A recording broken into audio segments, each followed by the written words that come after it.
Iyi ni radio BBC gahuza miryango. Ivugira i Londres kuri metero 19, 25, 31 na 41. Ivugira ku mirongo ya FM mu karere k'ibiyaga bigari no kuri interineti kuri bbcgahuza.com.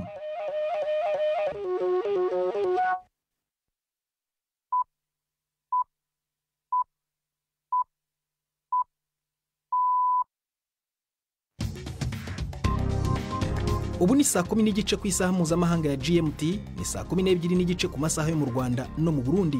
Muri studio muri kumwe na Prudence Ngiyumva. Wiriwe uteze amatwi BBC gahuza miryango aho uri hose ku isi, kaze kuri radio, kuri Facebook live mu buryo bw'amashusho kuri bbcgahuza.com no ku mirongo migufi ya shortwave. Dore ingingo z'ingenzi z'amakuru turambura mu kanya kuri uyu wa gatatu tariki 15 z'ukwa 10.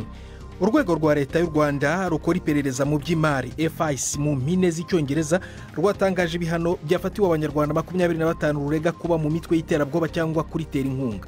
Barimo na Theogene Rudasingwa wahoze ari umujyanama mu biro bya Perezida Paul Kagame. Abivugaho iki? Ibintu se bisohoka i Kigali umuntu abyakira nk'ukuntu biba bije, kuko nka serwakira ibintu biba bidafite ishingiro. Amasaha atageze no kuri 28 leta ya Repubulika ya Demokarasi ya Kongo n'umutwe we bahanganye wa M23 bumvikanye amasezerano no kugenzura ibihe by'agahenge, batangiye kwitana ba mwana. Iyo baduteye mu gitondo cya none badutera ahantu hatatu ahitwa Kadasomwa ho muri teritwari ya Walikale, badutera Irumbishi naho ni muri Walikale, badutera Gasake ho ni muri Masisi. Hari navugwa mu mikino muri biganiro bibona nini Iradukunda.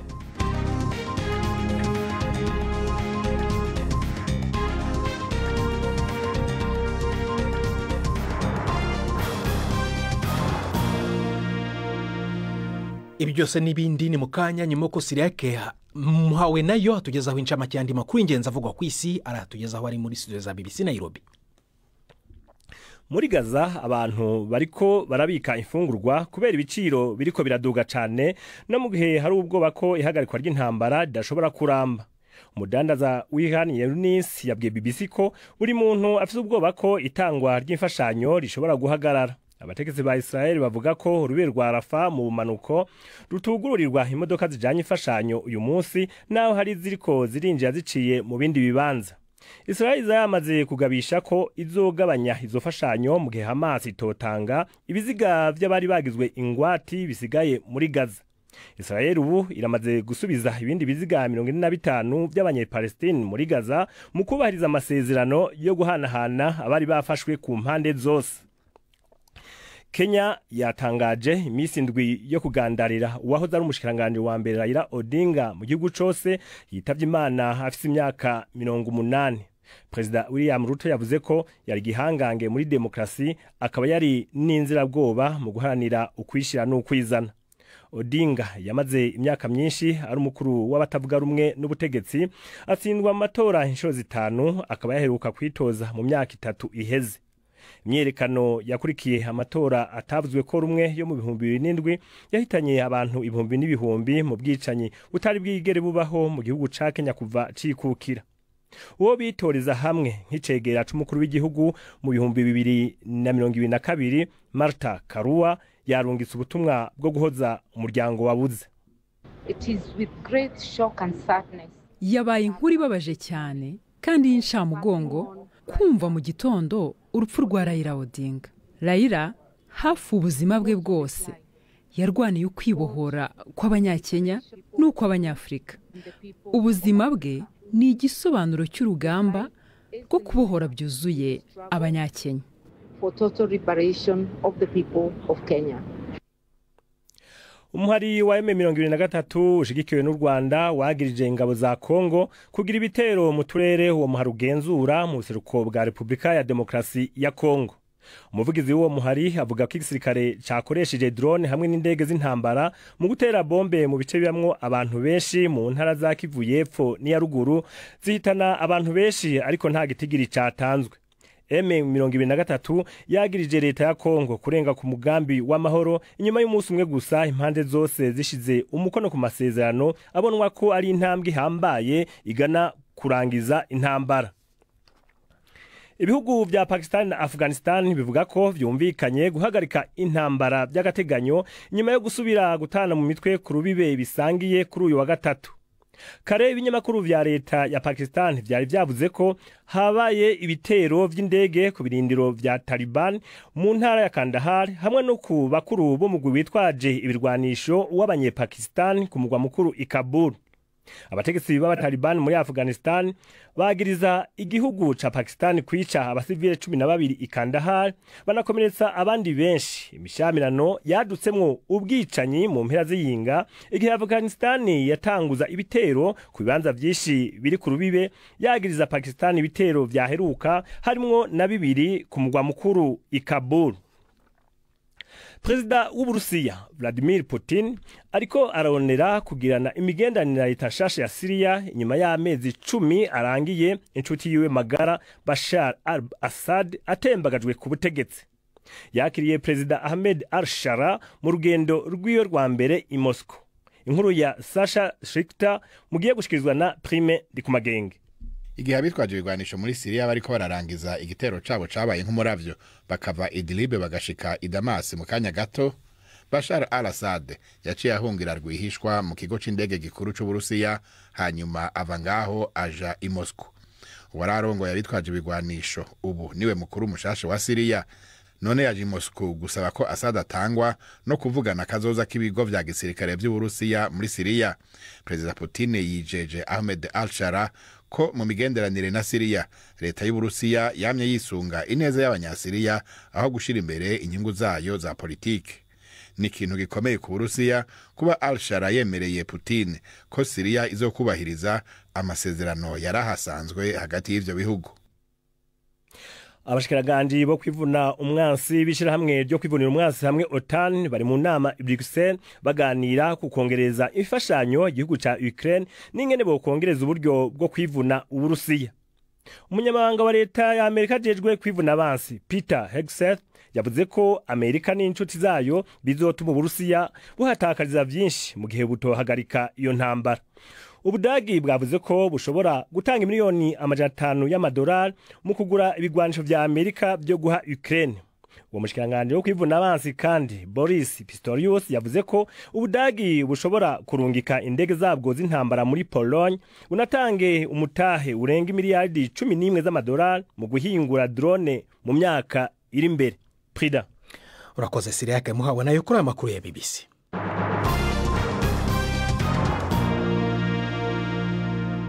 Ikaze ku makuru arambuye duhera mu Rwanda. Urwego rwa leta rw'iperereza mu by'imari FIC mu mpine rwatangaje ibihano byafatiwe abanyarwanda 25 rurega kuba mu mitwe y'iterabwoba cyangwa barishyigikira mu buryo bw'imari.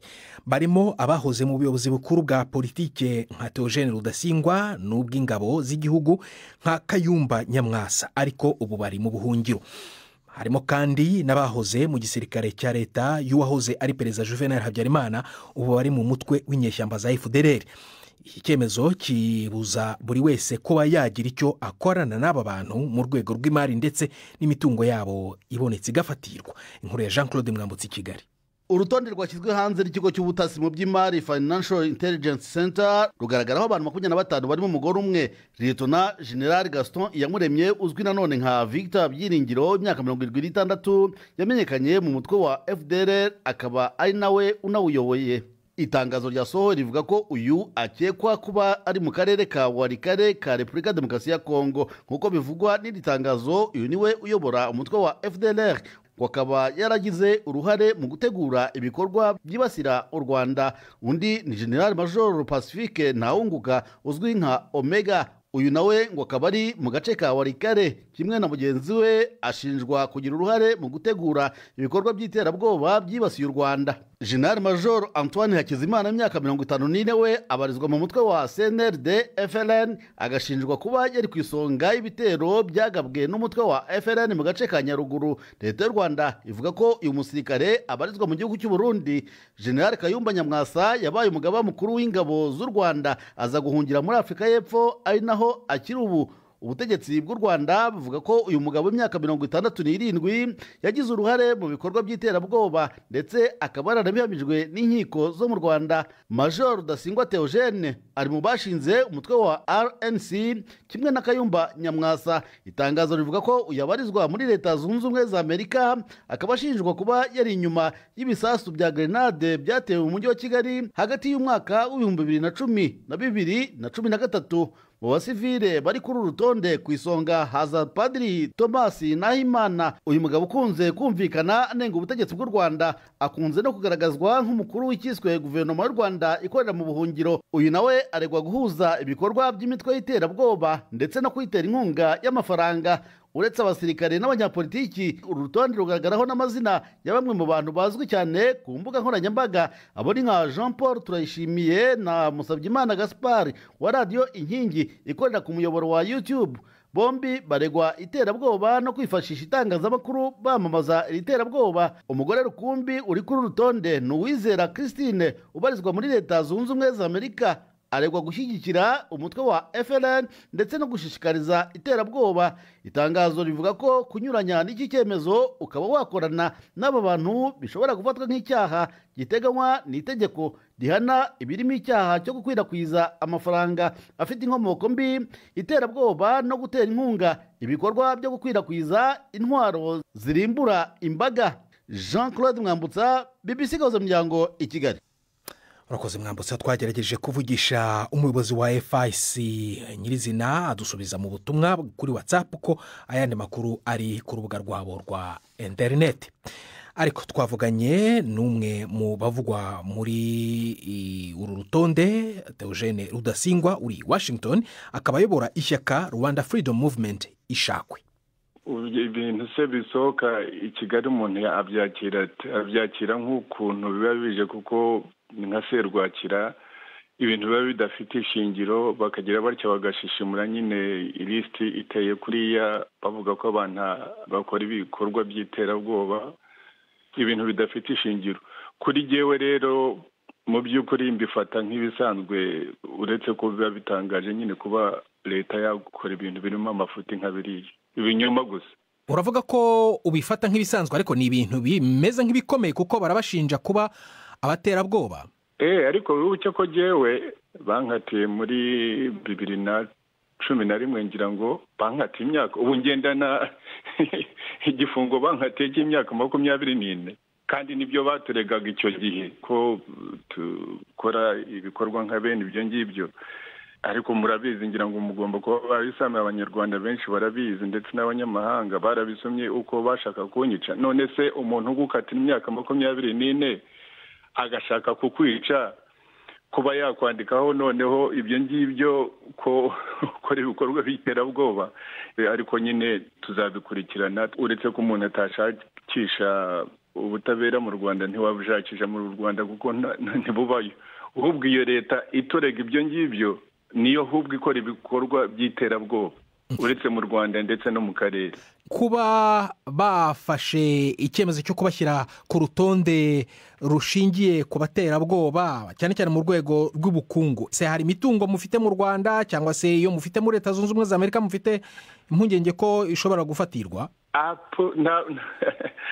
Uretse ko iyo mitungo nta niyo dufite, iyo twari dufite mu Rwanda barayitwaye, ariko no hanze aha ngaha n'icyo gihe bankatira imyaka 24 muri 2010 bari bohereje ibyo bita extradition, impapuro z'amategeko zisaba ko wakurwa aho uri ukajyanwa mu Rwanda. Ibyo rero leta y'inahangaha yabiciye amazi kuko nta shingiro byari bifite, n'ibintu bishingiye kuri politike nyine mbi y'u Rwanda. Ibyo rero ntabwo ari leta y'inahangaha, ari hirya no hino ku isi, ntabwo bigeze babishyiramo uburemere, ntabwo bigeze badufata ngo badusubizeyo. N'ibyo ngibyo rero banditse badushyira urwo rutonde, niko bizagenda kuko ntawe uzabiha agaciro. Ariko ngira ngo biba hariho leta ya mbere, ubu leta yarahindutse, ntabwo se n'ibyemezo bishobora guhinduka. Ndavuga muri leta muri Leta Zunze Ubumwe za Amerika. Nubwo urebye mu by'ukuri bigomba kuba ari byo Kagame atekereza, ariko ntabwo leta zindi aha ngaha niyo zihindutse iracyari leta igendera ku mategeko. Ku rutonde rwasohowe ruriho amazina menshi harimo n'iryawe, harimo n'umwirondoro w'abamwe muri abagize uru rutonde nka nimero za pasiporo cyangwa se abafite ubuhunzi, hariho nimero z'amakarita y'ubuhunzi bwabo. Nta mpungenge ufite ko bishobora kugukumira mu ngendo zawe wowe usanzwe ukora? Oya, na gato rwose, na gato, nta kizigera nta mpamvu ngewe mbona nshobora kudindira mu bikorwa byo nkorwa, nta bikorwa bibi byo nkora. Eugene Rudasingwa, tugeze ku isaa 12 zirenzeho iminota 45 mu Rwanda no mu Burundi. Mu kanya turagaruka ku makuru arambuye. Iyi ni BBC Gahuza, yumva no kuri bbcgahuza.com cyangwa kuri Facebook live mu buryo bw'amashusho. Ndi Prudence Ngiyumva.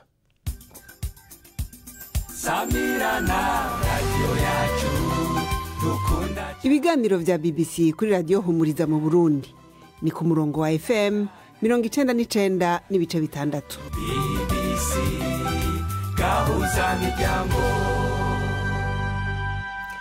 Tugaruke ku nkuru twabagejeje ejo hashize y'amasezerano hagati y'intumwa za Repubulika ya Demokarasi ya Kongo n'abarwanyi b'umutwe wa M23. N'ubwumvikane bushyiraho urwego rugizwe n'abahagarariye impande zombi bazagenzura ukurenga ku gahenge k'amahoro. Ariko hadashize n'amasaha 28 bumvikaniye i Doha muri Katari, umutwe wa M23 wamaze gushinja Kinshasa kugaba ibitero ku barwanyi bawo. Mu itangazo M23 yasohoye iravuga ko yatewe muri Masisi na Walikare. Umuvugizi wayo ni Oscar Barinda, tukaba twavuganye mu kanya ntangira mubaza ibikubiye mu masezerano bumvikanye. Ku munsi w'ejo tariki 14 z'ukwezi kwa 10 2025 twashyize umukono ku masezerano yo kubahiriza agahenge karambye. Muzi ko kari muri ya masezerano fatizo twashyizeho umukono kuri 19 ukwezi kwa 7 Declaration de Principe. Karaka kabiri kubahiriza agahenge karambye.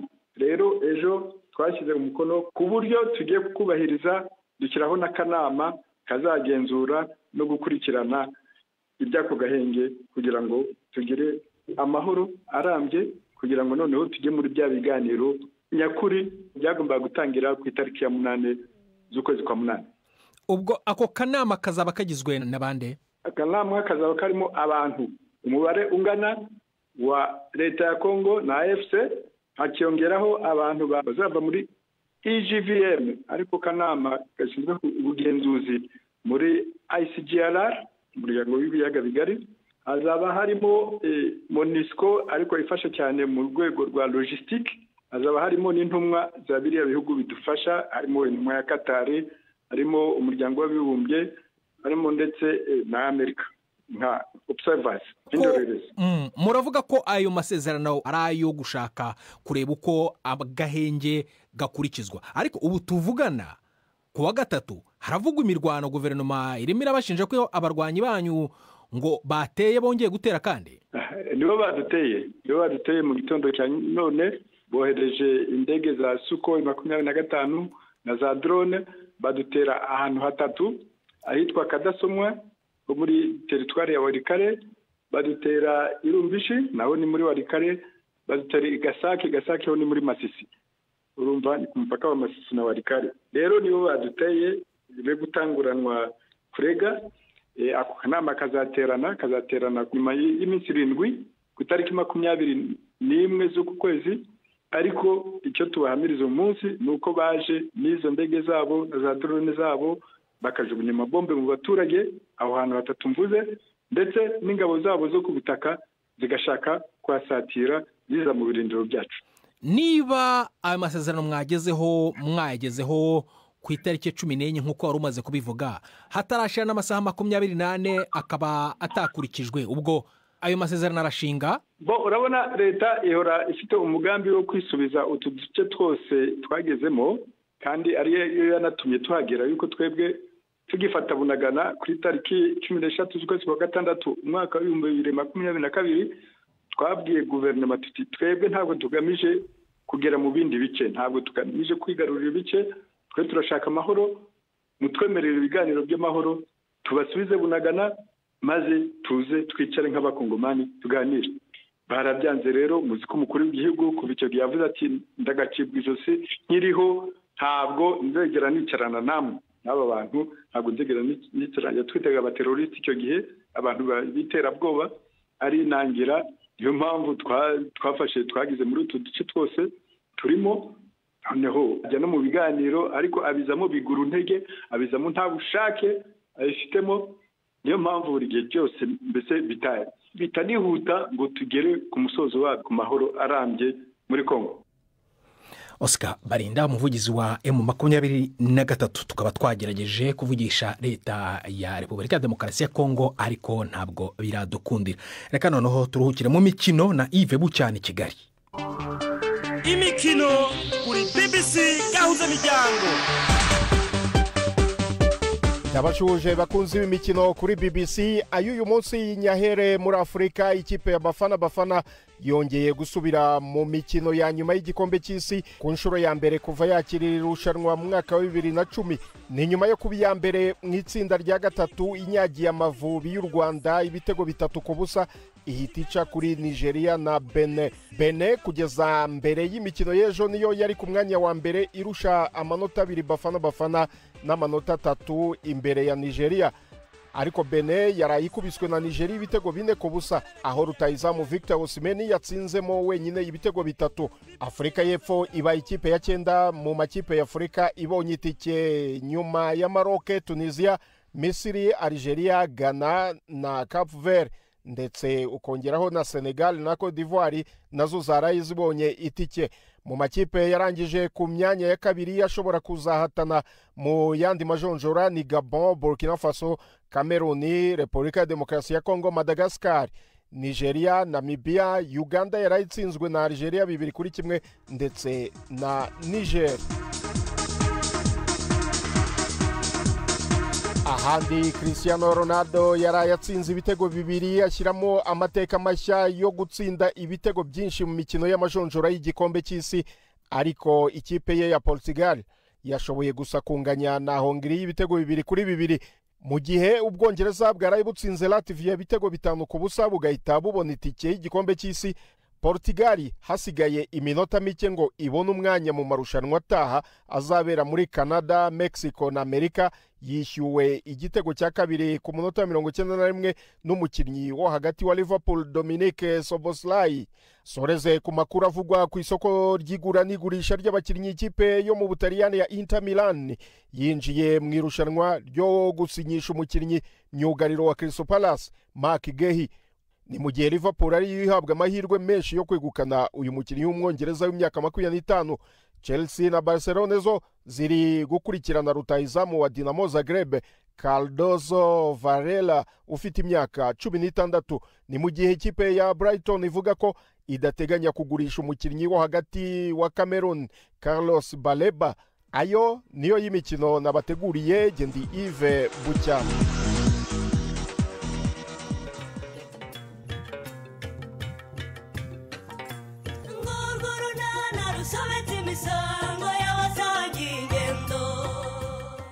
Mu kiganiro runana cyo kuri wa kane twabateguriye mukobwa reka nkubwire kuba ndi umukene ndabizi no kuba ncumbitse ndabizi, ariko ndagira ngo nkumenyeshe ko ibyo bitaguha uburenganzira bwo kwirirwa usambana n'imbwa n'ingurube n'imisega n'imbeba zo ku gasozi zose. Uvuze ngo iki Pasika ngo nagiye gusambana n'imbeba n'imiserebanya? Atari imbeba n'imiserebanya se ko watinye kubasanga ko watinye kubasangara. Ni 12:45 kuri BBC.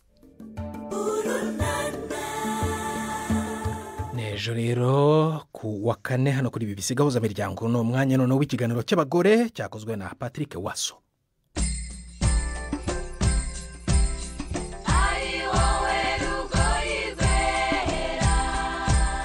Ndabaramukije nongera ndabaha n'ikaze muri iki kiganiro cy'abakenyezi cyo kuri wa gatatu itariki 15 ukwezi kwa 10 umwaka wa 2025. Muri iki kiganiro tuganira n'umugore umwe rukumbi arongoye intara imwe muri 5 zigize Uburundi. Denise Ndaruhekere arongoye intara yagutse ya Buhumuza. Uyu mufasoni ninde? Yatanguye gute ivyo bikorwa vya politiki? Afatanya gute ako kazi no kwitwararika ivy'urugo rwiwe? Inyishu atangura tubwira uwo ari we. Denise Ndaruhekere jewe nkaba ndamutswa intara ya Buhumuza uyu munsi guhera ku itariki 3 z'ukwezi kw'indwi ku mwaka wa 2025. Jewe rero natanguye kuja mu bijanye n'intwaro hari muri 2014 ku itariki 14 z'ukwezi kwa gatatu, aho umukuru w'igihugu yangena kuba umuhanuzi wa buramatari w'intara ya Muyinga, yarajejwe ivy'imibano, inkino n'imico kama. Ivyo narabibayemwo gushika mu 2020, aho mu 2021 bihindukiye hakajamwo byo mu biro vy'intara kwa buramatari habaho abo bita abayobozi bishikira, cangenwa kuba umuyobozi mwishikira wa buramatari w'intara ya Muyinga. Niho rero nabandanirije ejo bundi muri 2025 amatora aheze, cangenwa kurongora intara ya Buhumuza. Imbere yuko nja mu vy'intwaro nari nsanzwe ndi mu gisata c'indero, aho nari ndongoye ishure ryisumbuye rya Lycée Communale Kamaramagambo, naryo nyene nkaba narigiye ko mvuye ku ishure ryisumbuye rya commune ryitwa College Communale Buvumbi. Ivyo rero maze gushika mu vy'intwaro byaramfashije kugira ngo nshobore kwiyorienta neza canke gukora ibikorwa ntuje. Amabanga mujejwe yo kurongora intara no kuba inarugo muyabangikanya gute? Jewe rero tuvugana ndubatse, mfise uwo twubakanye umufasha hamwe n'abana 3. Abo bana 2 bari muri kaminuza, uwundi umwe nawe ari mu mwaka wa 11. Kugira ngo dushobore kurangura ibikorwa bijanye n'ivy'intwaro neza, bisaba ko tubanza uwo twubakanye tubanye neza, tukavyumva kumwe kugira ngo n'ivyo mu rugo tube tubitunganya neza. Ukijanye no gutunganya ivyo mu rugo ubifatanije n'intwaro navyo, nuvuga ntisi umutwaro muremure, kuko uraheza ukamenya ingene uvyipangako, ukamenya umwanya w'ibi n'umwanya wa biriya. Hanyuma ikindi kiba gikenewe no kwama turiko turagiriranira ibiganiro n'uwo twubakanye, ivyo mba mfise nk'amaprograme nkabimubwira, ivyihutirwa nkabimubwira, ibisaba ko nja handi hantu nkabimubwira, kugira ngo nawe yumve yuko hari ivyo menya ingene abaranyunganira n'abandi kandi dusanzwe tubana muhira bashobora kuba baranyunganira umwanya mba ntahari. Ingingo mufata nka buramatari wo mukenyezi, mubona abagabo bayikurikiza vyoroshe? Barazubahiriza kandi bategerezwa kuzubahiriza, kuko batazubahirije ntiboba bagagaye jewe, boba bagaye wantumye nawe ni nyene shubahira umukuru w'igihugu. Bategerezwa kubona yuko ingingo dufata tuzifata kandi ziba zisunza amategeko. Ni iyihe manuro mwoha abigeme kugira ngo nabo nyene bazoshobora gushikira ibibanza bifatirwamo ingingo? Nk'impanuro noca ntanga ku bakiri bato kwaruka rw'abigeme, n'impanuro zibahamagarira kwiga. Hari igihe ushobora kurondera umuntu afise profile runaka, mugabo ugasanga nturi kuramuronka vyoroshe, bivanye n'uko kuntu urwaruka rw'ubu rudahurumbira amashure ngo biga amashure maremare. Mu misi izoza tuzosange abakenyezi ari benshi mu nzego zifata ingingo, kuko no ku mashuri ubu turabona yuko kuraraba abana b'ishure basohotse usanga bigema ari bo benshi cyane.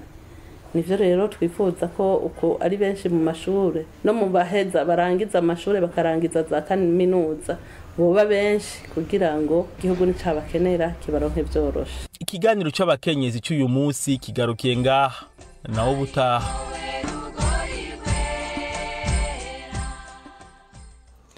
Arakoze Patrick Waso n'umupfasoni baganira nabo batugejeje ku musozo w'ibiganiro byacu byo kuri uyu wa gatatu. Gusa mbere kuva muri studio nakubwira ko urwego rwa leta y'u Rwanda rukora iperereza mu by'imari FIC rwatangaje ibihano by'abafatiwe ibihano by'abanyarwanda 25 bafatiwe ibihano kubera gukekwa cyangwa se gushinjwa kuba mu mitwe y'iterabwoba cyangwa kwifasha mu buryo bw'amafaranga. Barimo rero na Theogene Rudasingwa uhoze ari umujyanama wa Perezida Paul Kagame, ndetse na Kayumba Nyamwasa wahoze ari umugaba w'ingabo.